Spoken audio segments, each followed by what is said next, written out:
শুভ দুপুর বন্ধুরা, সবাই কেমন আছেন? আশা করি সবাই ভালো আছেন, সুস্থ আছেন। আমি এক সপ্তাহ ধরে অসুস্থ আছি বন্ধুরা, তাই আমার মা এসছে, মা এসে রান্না বান্না সব করে দেয়। তো আজকে একাদশী বলে মা রান্না করতে পারবে না। আমি বললাম আমি একটা তরকারি ভাত করে নেব। তাই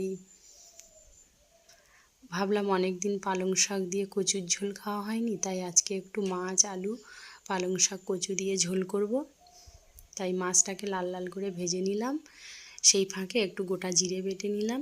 আমি বেশিরভাগ মশলা বেটে খাই, মিক্সিতে খুব একটা বাটি না। তো একটু গোটা জিরে, তেজপাতা দিয়ে দিয়েছি।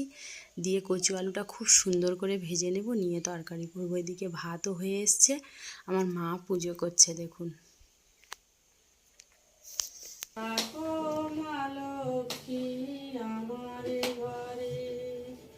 গাছে থাক মা ফুল ফলার, মাঠে সোনার ধান, দুধে ভাতে থাক মা বেঁচে তোমারই সন্তান। যে বা নারী পূজে মাগো, যে বা জনস্বরে, তার মনোবাঞ্ছা মাগো দাও পূর্ণ করে। আলু, কচু, মাছ সব সিদ্ধ হয়ে গেছে। এবার পালংটাকে দিয়ে ভালো করে ফুটিয়ে নামিয়ে নেব। আমার ভিডিওটা পুরো দেখার জন্য সবাইকে থ্যাংক ইউ।